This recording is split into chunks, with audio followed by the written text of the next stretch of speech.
मेरे सामने लाओ और अधिक देर न लगाओ, नहीं तो सबको जान से मार दूंगा और हर एक को मौत के घाट उतार दूंगा। शायद परशुराम के नाम को भूल गए, इसलिए इतने भूल गए।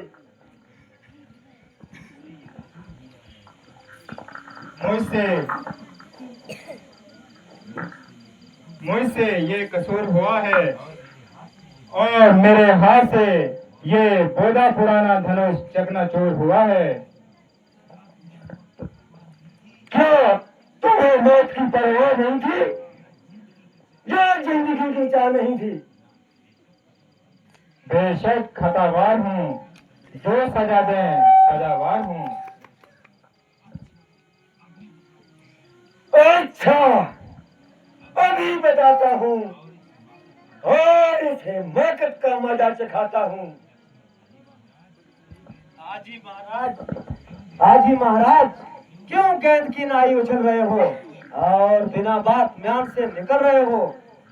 ये कमान तो बिल्कुल गली सड़ी थी, ना जाने कब से बेकार पड़ी थी। ये इसके लिए आप इतने तिलमिला रहे हो और कैंची की तरह जबान चला रहे हो। कभी परसा संभालते हो और कभी आंखें निकालते हो। अगर कुछ मतलब है तो बता दीजिए, वरना चुप के ऐसे अपनी राह लीजिए।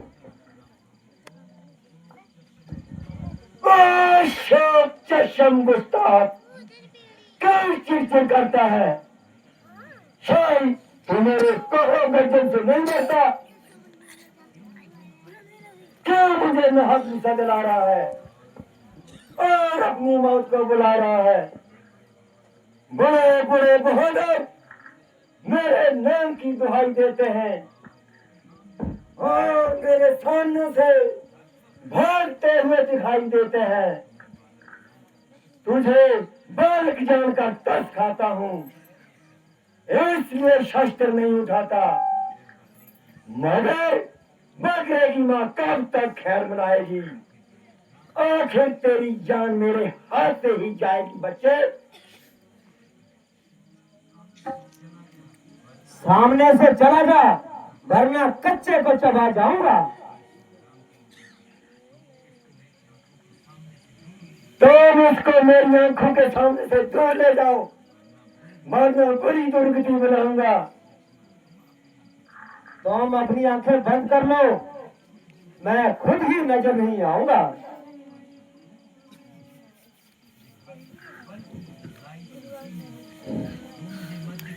तू मुझे मत दिखाई दे, बल्कि भलाई इसी में है कि तेरी आवाज तक सुनाई ना दे। इसका इलाज तो बिल्कुल आसान है। आप कानों में उंगलियां दे लो, तुम्हारे लिए चारों ओर सुनसान है। तू बड़ा शरीर है, आदमियों की तरह बात कर, वरना इधर मेरे हाथ में भी चील है। बदजबान बेबाक शैतान, अभी देखता हूँ तेरे तीरों और कमान। महाराज, तुम इनकी बातों पर ना जाइए और जरा गुस्से को जब्त फरमाइए। बस बस भाई साहब, अब सहन की अवधि हो चुकी। लक्ष्मण के कानों को ऐसी बातें सुनने की ताकत नहीं। आपने द्रौपदी महाराज महाराज कहकर इसका दिमाग आसमान पर चढ़ा दिया और आपकी नरमी ने इसका हौसला इस कदर बढ़ा दिया। और मुझको अवश्य तलवार संभालनी पड़ेगी और इसकी ये हवा दिमाग से निकालनी पड़ेगी। आप बड़ी खुशी से अपना पर्सा संभालिए और अपने दिल के अरमान निकालिए।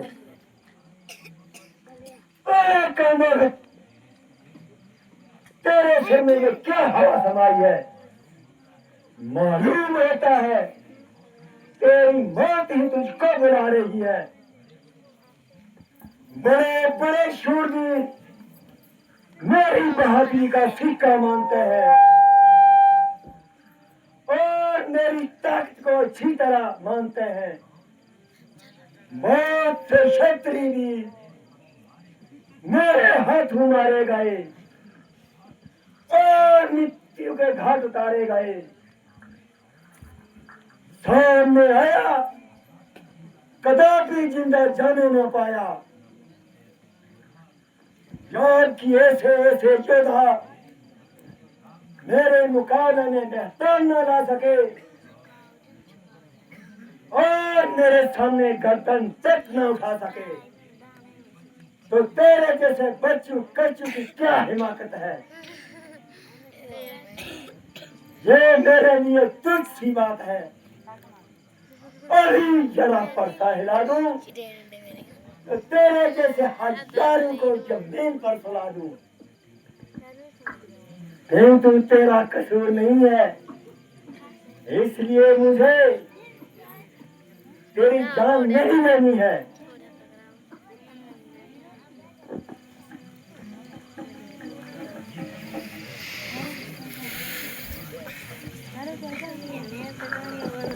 ये गीदड़ सी धमकियां किसी और को दिखाओ और किसी बुजदिल के आगे अपनी शेखी जतलाओ। मेरे सामने तुम्हारी शेखी नहीं चलेगी और इस पानी में तुम्हारी दाल नहीं गलेगी।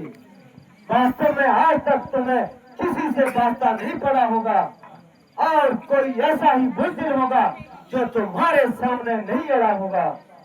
इसलिए तुम्हारा ये हौसला इस कदर बढ़ता जा रहा है और मामूली सा दिमाग आसमान पर चढ़ता जा रहा है। हम चूमा डीगरे देश की हवा दिमाग में समा रही है और आंखों में हिमाकत की चर्बी छा रही है। इस पर भाई साहब की नरमी ने और भी काम बिगाड़ दिया कि फिजूल तारीफ करके तुम्हें इस कदर धार किया। वरना अगर पहले ही मुनासिब बर्ताव करते और यदि यथा योग्य आदर भार करते तो सारी चर जवानी भूल जाते और आपके हाथ पांव तत्काल ही भूल जाते। अच्छा, कुछ मुझे नहीं, आज आपको भी अपनी ताकत आजमाने का अच्छा मौका मिल जाएगा और इधर मेरा भी मुद्दत का अरमान निकल जाएगा। परंतु पहले वार करने से लक्ष्मण लाचार है, इसलिए नहीं कि तू ब्राह्मण कुमार है, क्योंकि तेरे गुण कर्मानुसार ब्राह्मण होने से मुझे कतई इनकार नहीं, बल्कि इसलिए कि तू हमारे गुरु विश्वामित्र जी का करीबी रिश्तेदार है। साक्षात शैतान मूर्ख, आज तू भी जबान चलाने लगा कि मेरी इज्जत का हुज्जत को भी खाक में मिलाने लगा। वही बात हुई कि रंग की जब गुफ्तगू होने लगी, अब से तू और तुम से तू होने लगी। होशियार हो जा और मरने के लिए तैयार हो जा। तेरे मरने में बिल्कुल कसर नहीं। एक ही बार से तेरी हड्डियों का फरमान न बना दूं तो मेरा नाम भी परशुराम नहीं।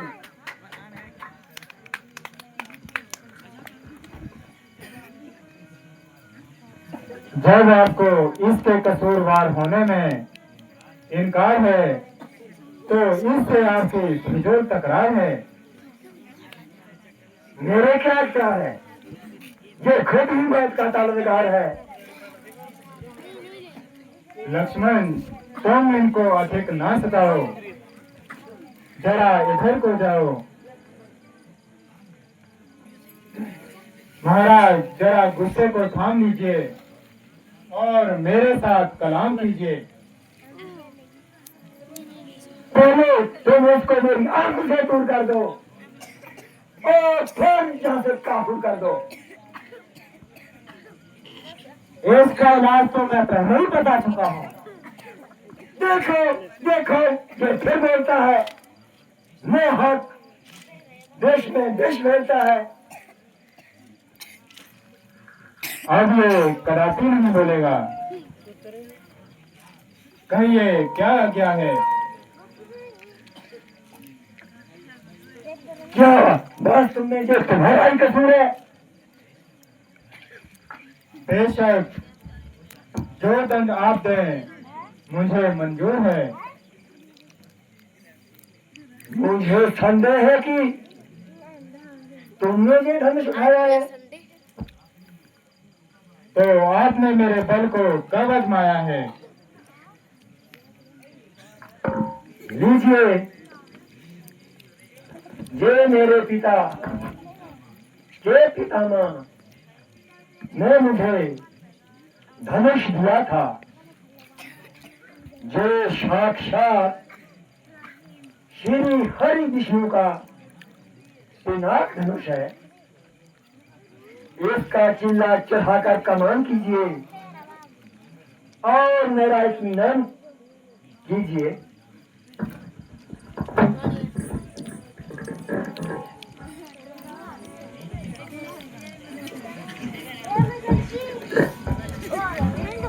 लीजिए महाराज, चढ़ गया।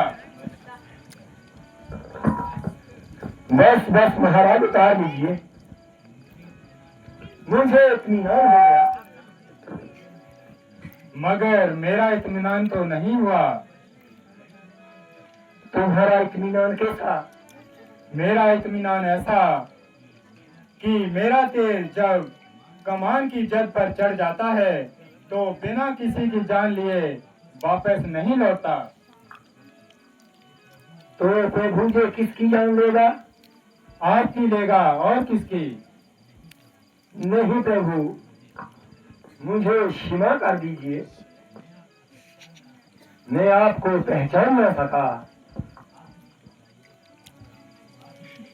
तो आप ही बताइए कि इस समय आपकी आवागमन की शक्ति नष्ट कर दूं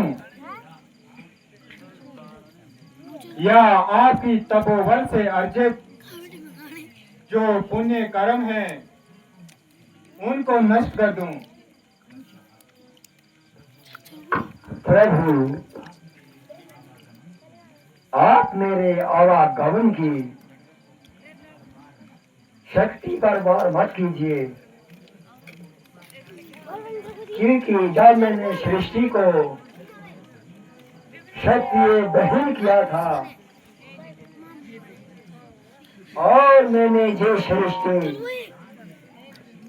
दान में ऋषियों को दी है, तब से मैं रात्रि के समय इस पृथ्वी पर नहीं रह सकता। यदि आप आवागमन पर वार करेंगे तो ऋषियों का पाप मुझ पर चढ़ेगा। तो आप ही बताइए कि मैं क्या करूं? प्रभु, आप इस बाण को पूर्व दिशा की ओर छोड़ दीजिए। यहाँ पर मेरे तपोबल द्वारा अर्जित पुण्य और उसमें जो अहंकार उत्पन्न हुआ उसका नाश कर दीजिए। जैसी तुम्हारी इच्छा।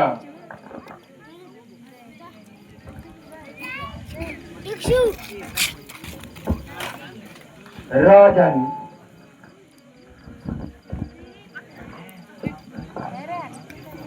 मैं आपको आशीर्वाद देता हूँ कि आपको प्रभु तुल्य दामाद मिले हैं। आपके पूर्व जन्मों के पुण्य प्रताप से ही इस प्रकार का वर मिला है। राजा बड़ी खुशी से ब्याह कीजिए और मुझे जाने की आज्ञा दीजिए।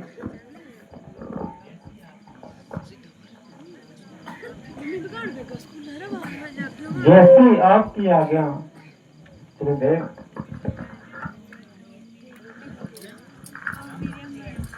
ब्रह्म ऋषि, अभी मुझे जाने की आज्ञा दीजिए, क्योंकि पृथ्वी पर